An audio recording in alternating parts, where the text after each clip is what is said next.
आइए भक्तों, आज सुनते हैं जितिया व्रत कथा। दो बहन सुखिया और दुखिया की कहानी। जीवित पूर्तिका वर्ष से जुड़ी कई सारी कथा है, जिसमें दो बहनें सुखिया और दुखिया की कहानी है, जिसे आज हम सुनाने जा रहे हैं। आप लोग जरूर सुनिएगा ये पूरा कहानी, आधा अधूरा मत छोड़िएगा। ये पूरा सुनकर ही रहिएगा तो इससे आपको फल मिलेगा और जितिया करने का पूरा पुण्य प्राप्त होगा।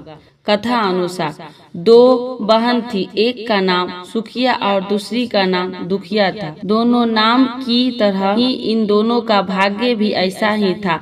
सुखिया अमीर थी और हमेशा खुशी रहा करती थी, और दुखिया नाम के मुताबिक गरीब थी और बहुत दुखी रहती।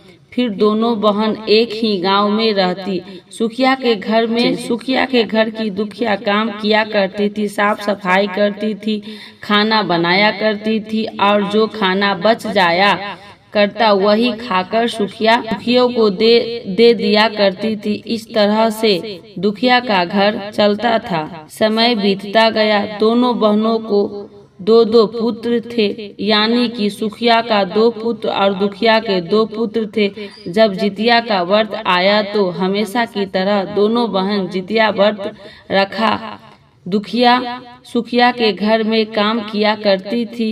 व्रत के दिन दुखिया ने सुखिया के घर जो चावल फटका चावल के साफ करना, उससे जो खुद्दी निकला उसी अपने पास रख लिया। साफ चावल सुखियों को दे दिया और फिर उससे साग से चुनी पत्तियों को डंठल से अलग कर यहाँ भी बढ़िया वाला साग सुखिया के लिए रख दिया, और जो बची हुई डंठल था उसे अपने लिए रख लिया। और सब दुखिया से सुखिया के घर खाना बनाकर अपने घर चावल की खुद्दी और साग की डंठल को लेकर आई। उसी चावल की खुद्दी और साग की डंठल से खाना बनाकर बच्चों को खिलाई और खुद भी खाया।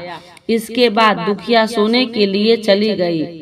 आधी रात में एक बूढ़ी औरत उसके घर का दरवाजा खटखटाती है। जो दुखिया ने पूछा, आप कौन है? तब उसी बूढ़ी औरत ने बोला, बेटा हम। बुढ़िया ने उठाकर दरवाजा खोला और कहा, माँ आपको क्या चाहिए? आप इतनी रात यहाँ किस लिए आई है? तब बुढ़िया ने कहा, बेटा मुझे बहुत भूख लगी है, कुछ खाने को दे दो। दुखिया उस बूढ़ी औरत को घर के अंदर ले आती है और कहती है, हम लोग बहुत गरीब है, आज मैंने खुद्दी का चावल और साग की डंठल को बनाया है, क्या आप उसे खाएगी? तो बुढ़िया ने कहा, हाँ क्यों न खाएंगे, मुझे बहुत भूख लगी है, मैं वही खा लूंगी। बुढ़िया अंदर जाकर खुद्दी का चावल और साग का डंठल लाकर उस बुढ़िया औरत को खाने को दे देती है। बूढ़ी औरत खाना खाने के बाद कहती है कि मुझे अच्छे से कुछ दिखाई नहीं देता है, ऐसे में इतनी रात अंधेरे में अपने घर कैसे जाऊंगी? तो दुखिया ने कहा, कोई बात नहीं माँ, आप यहीं पर सो जाओ, सुबह होने पर अपने घर चली जाना।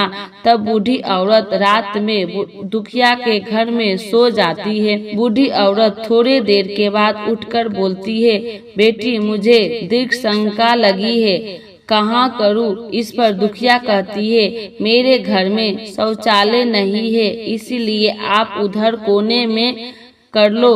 तो बूढ़ी औरत पूछती है, बेटी भर भर करूँ या छड़ छड़ करूँ? चूंकि दुखिया नींद में थी तो उसने नींद में ही कहे, माँ भर भर कर दो या मैं सुबह साफ कर दूंगी। इससे थोड़े देर बूढ़ी औरत कहती है, बेटी मैं अपने हाथ कहाँ साफ करूँ? इस पर दुखिया कहती है कि आप मेरे सर पर अपने हाथ को साफ कर लीजिए। सुबह होने पर दुखिया जब उठती है तो उसे यह सब सपने के जैसा लगता है और सोचती है कि सोते समय मुझे कोई सपना आया होगा। इतना ही सोचकर वह नींद में नहाने के लिए चली जाती है, और वह जब नींद में बाल धोकर नहाती है तो उसके बालों से होता हुआ जो पानी बहता है वह सोने की पानी होता है। आसपास की सारी महिलाएं यह देखकर आश्चर्य हो जाती है और दुखिया से कहती है, यह क्या बात है कि तुम्हारे बालों से सोने की पानी गिर रहा है। उन सभी की बातें सुनने पर उसे रात की सारी बात याद आ जाती है और दौड़कर अपने घर की ओर भागती है। यह सोचकर उसका घर बूढ़ी औरत की अधिक शंका से गंदा हुआ है, पहले उसको साफ करना होगा। लेकिन जब वह अपने घर जाती है तो देखती है कि घर के हर कोने में ढेर सारा सोना बिखरा पड़ा है। यह सब देखकर दुखिया बहुत खुश हो जाती है और वो सोचती है कि ये सब जितवाहन बाबा यानी जितवाहन की कृपा से हुआ है, जो मेरे घर बूढ़ी माँ का रूप में मेरे घर आए हैं और मुझे इतना सारा आशीर्वाद दिया। अब दुखिया भी अमीर हो गई और सुखिया के घर जाकर काम करना बंद कर दिया। दुखिया अपना व्रत पूरा करने के बाद अपने पुत्र से कहती है कि जाओ मौसी के घर से तराजू लेकर आओ, मुझे ये सोना नापना है कि यह कितना है। बच्चा खुशी खुशी सुखिया मौसी के घर जाकर तराजू मांगता है। इस पर सुखिया पूछती है कि तराजू पर क्या नापना है। बच्चा भोला होने के कारण बता देता है कि मेरे घर में बहुत सोना है, माँ को उसे ही नापना है। सुखिया बच्चे को बोलते ही, खाने को तुम्हारे पास कुछ भी नहीं है और सोना नापने मुझसे झूठ बोलते हो। तब बच्चा कहता है कि मैं झूठ नहीं बोल रहा हूँ। तब सुखिया सोचती है तराजू मांग रहा है, कुछ तो जरूर नापेगी, इसीलिए वह ने तराजू पर जब सोना नापता तो कुछ सोने का टुकड़ा उस गोंद में चिपक जाता है। जब बच्चा तराजू लौटाने आता है तो सुखिया तराजू को पलटकर देखती है तो उसे तराजू के पीछे गोंद की जगह सोना लगा हुआ था। ये देखकर सुखिया सोचने लगे कि दुखिया घर में कहीं से सोना, इसलिए वह कई दिनों से काम भी नहीं कर आ रही है। सुखिया दुखिया के घर जाकर देखती है कि वहाँ बहुत सारा सोना है और जब दुखिया के पास जाकर पूछती है कि तुम्हारे पास इतना सोना कहाँ से आया, जिसे नापने के लिए तुमने तराजू मंगवा था। दुखिया का मन से सच्ची और भोली थी, इसीलिए वह उस रात वाली सारी कहानी अपनी बहन सुखिया को बता दिया। लेकिन सुखिया का मन लालची था और इसे ईर्ष्या करने लगी।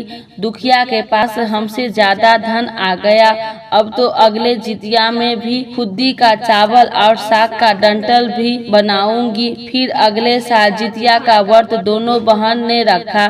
सुखिया के पास सब तरह की सुख और धन थी, इसके बावजूद वह जितिया के दिन चावल फटक कर साफ चावल फेंक दिया और खुद्दी अपने पास रख लिया और वैसे ही साग को तोड़कर फेंक दिया और डंठल अपने पास रखी और वही बना दिया। पूजा पाठ और खाकर पीकर सुखिया सोने चली। आधी रात में सुखिया के घर भी एक बूढ़ी औरत आई। सुखिया तो उसका इंतजार कर रही थी। उसने तुरंत दरवाजा खोलकर उसे बूढ़ी औरत को अपने घर के अंदर ले जाती है। बूढ़ी औरत ने बोला, मुझे तो बहुत भूख लगी है, कुछ खाने को दे दो। इस पर सुखिया कहती है कि मैंने खुद्दी चावल और डंठल साग बनाया है। तो वह बुढ़िया कहती है, कोई बात नहीं, वही खाना मैं खा लूंगी। तो सुखिया ने वही खाना परोस कर खाने को दिया और सोने चली गई। थोड़ी देर के बाद बूढ़ी औरत बोलती है, मैं घर नहीं जा सकती क्योंकि रात में मुझे दिखाई नहीं देता है। तो सुखिया ने कहा, कोई बात नहीं, आप यहीं सो जाओ। बूढ़ी औरत थोड़ी देर बाद कहती है कि मुझे दीर्घ शंका लगा है, कहाँ करूँ? तो सुखिया ने बोला, यहीं कोने में कर लो। इसके थोड़ी देर बाद बुढ़िया फिर बोलती है कि भर भर करूँ या छर छर करूँ? यहाँ सुखियों को याद नहीं आता है कि दुखिया ने क्या बताया था। तो सुखिया ने बोली, माँ छर छर कर दीजिए। बुढ़िया ने फिर कहा कि बेटी, मैं अपने हाथ कहाँ साफ करूं? इस पर सुखिया ने कहा कि मेरे सर में हाथ साफ कर लीजिए। तब वो बूढ़ी औरत ने सुखिया के सर पर अपना हाथ साफ कर लेती है। जब सुबह सुखिया उठती है तो उसके पूरे घर में गंदी फैली हुई थी। इसके अलावा उसके बाल भी गंदी लगी हुई थी। यह सब देखकर सुखिया बहुत दुखी हो जाती है और उसे अपनी बहन पर गुस्सा भी आता है। सुखिया गुस्सा होकर अपनी बहन दुखिया को बुलाती है और कहती है कि तुमने मुझे झूठ कहा और मेरा पूरा घर गंदा करवा दिया। इस पर दुखिया, तुमने क्या कहा था, भर भर या छड़ छड़? तो सुखिया ने बताया कि उसने छड़ छड़ बोला था। ये सुनकर दुखिया बोली, तुमने यहीं पर गलती कर दिया। तुम्हारे पास सब कुछ था, किसी भी चीज की कमी नहीं थी, फिर तुमने लालच किया। तुम्हारे स्वयं जितवाहन बाबा यानी जितवाहन भेष बदलकर आए, किंतु फिर भी तुमने उन्हें अच्छा खाना नहीं परोसा। मेरे पास कुछ भी नहीं था, इसलिए मैं उन्हें खुद्दी का चावल और साग का डंठल खाने को परोस दिया, लेकिन तुमने अपने घर में आए भगवान को अपमान किया। सब कुछ होने के बावजूद तुमने उन्हें साग का भात खिलाया। तुम्हारे पास सब कुछ होने पर भी तुमको लालच नहीं करना चाहिए, इसीलिए तुम्हारे साथ बुरा हुआ। जितवाहन भगवान की जय। दुखिया सुखिया की जय।